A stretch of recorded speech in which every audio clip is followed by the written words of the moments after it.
Jared Polin, FroKnowsPhoto.com, and I'm out of town, so here's Steven with your photo news fix.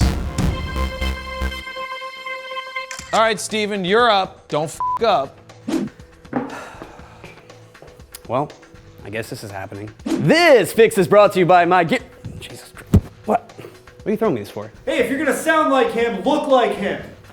I guess I could just be myself. This fix is brought to you by my Gear Vault. Since you're watching this video, it's safe to say you probably have some camera gear. Well, how do you keep track of everything you have, from the receipts to the serial numbers? If you said you use a spreadsheet or nothing at all, it's time to download my Gear Vault, available for iOS and Android. Oh yeah, and it's free. First up, have you ever wanted to get studio-like photos without the studio? No. If you said yes, well, here's what you need to do. Gather up all your camera gear, walk over to the nearest window, open it up, and toss it all out because you no longer need it. All you need from now on is the Google Pixel 4. Wait, what?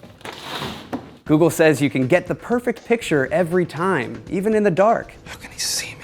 And with a promise like that, I guess my days of taking photos are numbered, since someone with a Pixel 4 is going to be just as good as me. The Pixel 4 and Pixel 4 XL are the first Google phones to have more than one camera. They now have two.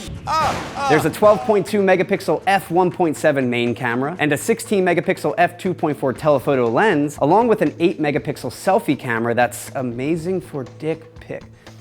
Jared definitely wrote this script. The Pixel 4 is powered by Google's Pixel Neural Core, which utilizes computational photography to help you achieve better exposure, focus tracking, and low light shooting. I suspect in the not too distant future we will see tech like this coming to real cameras. I'm looking at you, Sony. Stop looking at me! Speaking of real cameras, you no longer need to take one out when you want to shoot the stars, because the Pixel 4 has a new feature called astrophotography mode. Google is sending us one to test out, and Jared hopes to give it a real world review when he's back, so we'll see how amazing this new feature really is. Are you team Android or team iPhone? Let me know down below.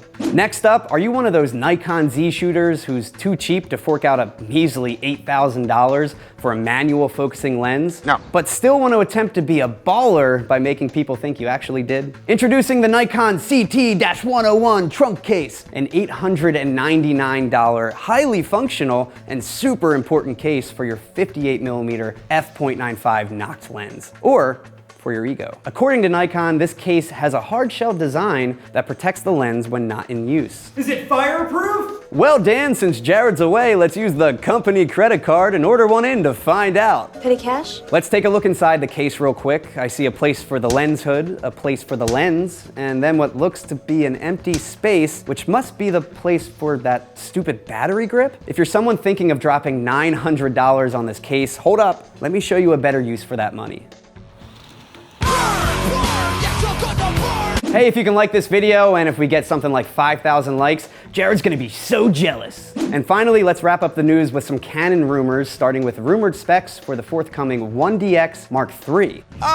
According to Canon Rumors, the Mark III will sport a 28.1 megapixel sensor, shoot up to 30 still frames per second, have dual Digit 9 processors, which I can only assume would be with the mirror locked up, and it will supposedly have IBIS. So what do I think about the specs? The rumored specs seem fine, though the 30 still frames a second will probably be useless without an EVF. And I just don't think realistically it'll have IBIS. Now, there's no word on pricing, but it's rumored to be announced in February. The second Canon rumor is centered around an internal roadmap that is said to include a 5D Mark V DSLR and an EOS R Mark II. As a longtime Canon shooter and an owner of a 5D Mark IV and the Mark III before that, I just can't see myself buying another DSLR with all the advancements to mirrorless cameras. Canon should be spending their time on a mirrorless 5D. Now that's something that I would personally invest in. In terms of an EOS R Mark II, the EOS R has only been out for about a year, and I can't see them coming out with a second version so soon. Which would you prefer, a 5D DSLR or 5D mirrorless version?